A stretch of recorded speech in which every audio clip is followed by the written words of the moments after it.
अच्छा जी, मैं बात करने लगा हूँ आपसे चैप्टर 2 में वेक्टर में फर्स्ट ईयर फिजिक्स में एक सवाल है commutative law for dot product. ये लिख लिया मैं ताकि थोड़ा टाइम बच जाए हमारा।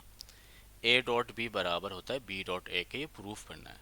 यानी डॉट प्रोडक्ट करते वक्त आप कोई सा भी वेक्टर पहले लिखें कोई फ़र्क नहीं पड़ता। जबकि एक और सवाल जब हम करेंगे इसी वीडियो में कि ए क्रॉस बी बराबर होता है माइनस बी क्रॉस ए के, यानी कि ए क्रॉस बी क्रॉस ए के बराबर नहीं होता, माइनस साइन आ जाता है, डायरेक्शन का फ़र्क आ जाता है। अब ये करेंगे। देखो दो वेक्टर ले लिए, एक वेक्टर ये रहा एक वेक्टर ये रहा, कुछ एंगल बन रहा है। We know that A dot B बराबर होता है ए बी कॉस थीटा के, हमने फॉर्मूले पढ़ रखे हैं। जब भी डॉट हटता है कॉस थीटा लगा देते हैं। Now we find projection of vector B on the direction of A. अब देखो ये बी जो ना ये ए पे प्रोजेक्ट कर रहा है, जिसको मैंने एक अलग सी फिगर में यहाँ बता दिया। ये ए था हमारा, ये बी पे प्रोजेक्ट कर रहा है। हमने और जो प्रोजेक्शन थी जो बी ए पे कर रहा था उसको हमने बी ए से रिप्रेजेंट कर दिया। यहाँ देख लेना था बेटा, उसको हमने बी ए से रिप्रेजेंट कर दिया हमने सीधा सीधा उसको। ठीक है भाई, दिख रहा होगा मेरा ख्याल है आराम से।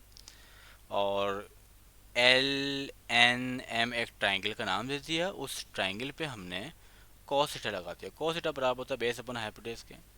आपको पता है एंगल के साथ वाली बेस होती है वो क्या है मेरा बी ए, और ये साइड कौन सी है बी, वहाँ बी लिख दिया। ये बी डिवाइड है, वहाँ जाके मल्टीप्लाई हो जाएगा। ठीक है ना, क्यों, और क्योंकि हम यहाँ पे थीटा आ चुका है तो लिहाजा वेक्टर बी के ऊपर एरो मारने की ज़रूरत नहीं है, डायरेक्शन के लिए थीटा आया हुआ है, इसलिए मैंने यहाँ पे एरो नहीं लगाया। तो बी ए बराबर हो गया बी कॉस थीटा के, बी ए बराबर हो गया बी कॉस थीटा के। अब मुझे बताना कि जो इक्वेशन 1 थी मेरी, ये था ना ए बी कॉस थीटा, तो क्या बी कॉस थीटा की जगह हम यहाँ पे बी ए लिख सकते हैं? तो अगर लिख सकते हैं तो ये ऐसा हो जाएगा, ए बी ए हो जाएगा अगर लिख सकते हैं तो। सिमिलरली बी डॉट ए जो है वो बी ए कॉस थीटा के बराबर होगा। हम इसको करने के लिए हम ए की प्रोजेक्शन देख लेंगे। भाई ए था ना ये वाला, ये बी था। अब हम बजाय बी को यहाँ गिराने के ए को इसके ऊपर गिरा देंगे, यूं कर लेंगे, और फिर एक ट्रायंगल बन जाएगा पी क्यू आर। यही सारा काम करेंगे, तुम्हारे सामने है बेटा, है ना। ये ऐसा सवाल है कि मैं तुम्हें 2-3 मिनट समझाने वाला हूँ, यही काम करेंगे, वैल्यू आएगी। ठीक है ना। अब उसके बाद हम ये बताएंगे इनको कि भाई ए बी ए और बी ए भी दोनों बराबर हैं, इनमें कोई फ़र्क नहीं होता। डायग्राम की मदद से हमने बता दिया, दोनों ट्राइंगल थे, दोनों परपेंडिकुलर ट्राइंगल थे। डायग्राम की मदद से बता देंगे हम कि भाई बी और ए भी बराबर हैं। जब दोनों बराबर हैं तो दोनों की इक्वेशन को कंपेयर कर सकते हैं, और जब दोनों की इक्वेशन को कंपेयर करूंगा तो भाई ये चीज़ आ जाएगी इससे सीधा, ए डॉट बी बराबर हो जाएगा किसके, बी डॉट ए के बराबर हो जाएगा। बिल्कुल 3 मिनट में देखो ये सवाल प्यार से हो गया तुम्हारा। अब एक सवाल होता है इसमें, कुछ थ्योरी है वेक्टर की जो मुझे ख्याल है कि पढ़ानी चाहिए बच्चों को। जैसे कि वेक्टर ए है 3i + 2j + 5 के, हमें इस वेक्टर का मैग्नीट्यूड निकालना है। पेपर में आ सकता है, न्यूमेरिकल का, वैसे न्यूमेरिकल तो अपलोड हुए हैं इस चैप्टर के, अगर न्यूमेरिकल में देखोगे तो वहाँ बहुत सारे एमसीक्यूज क्लियर हो जाएंगे। तो अगर इसका वेक्टर आपको मैग्नीट्यूड निकालना है तो आपको पता होगा वेक्टर है तो यहाँ पे ऐसे आ जाएगा एरो। इन नंबरों का स्क्वायर कर लेते हैं, क्या कर लेते हैं, नंबरों का स्क्वायर कर लेते हैं।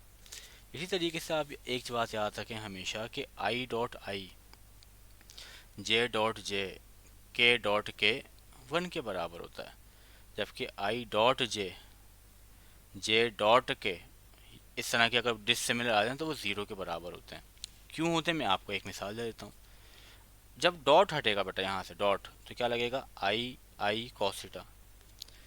आई यूनिट वेक्टर तो इसकी वैल्यू बनोगी, जाहिर सी बात है इसकी वैल्यू भी बनोगी, और दोनों आई हैं, दोनों की डायरेक्शन सेम होगी, कॉस 0 हो जाएगा। आपको तो पता है कॉस 0 भी 1 ही होता है, तो ये सब कुछ हो जाएगा 1।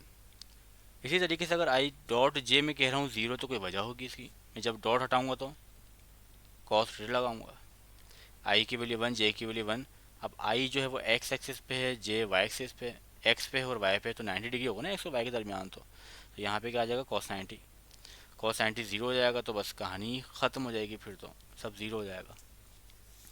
इसी तरीके से एक बात ये सुन लें कि आई क्रॉस आई, जे क्रॉस जे, के क्रॉस के 0 के बराबर होता है। मैं करके दिखा दूंगा, क्रॉस हटाएंगे साइन आएगा, साइन 0 होगा, साइन 0 0 होता है। अब एक चीज़ और सुन लो भाई की, आई जे के लिख लेता हूँ इस तरीके से। वैसे तो ये राइट हैंड रूल से होता है, लेकिन यहाँ पे याद करने के लिए इस तरह की निशानी काफ़ी है आपके लिए। जब आई क्रॉस जे करेंगे आई क्रॉस जे करेंगे तो वो के बराबर होगा। जब जे क्रॉस के करेंगे तो तुक्का समझ आ गया आपको, आपका आंसर वो आई के बराबर है। और अगर के क्रॉस आई करूँगा तो जे के बराबर है।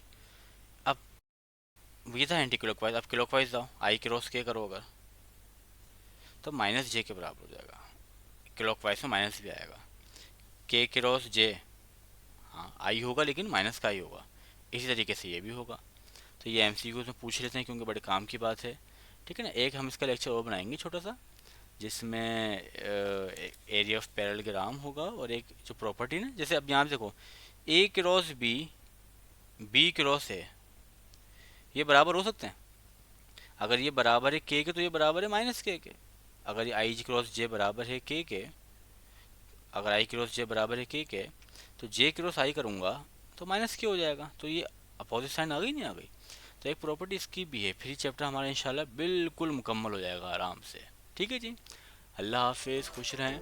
और अगर आप चाहते हैं कि ये सारा काम आपको टारगेट पेपर के तौर पर मिल भी जाए, हमारी राय जो है वो आपके घर तक आ जाए, तो आप हमसे रब्ता कर सकते हैं, टारगेट पेपर ले सकते हैं, सब कुछ आपके सामने आ रहा होता है। अल्लाह हाफिज़।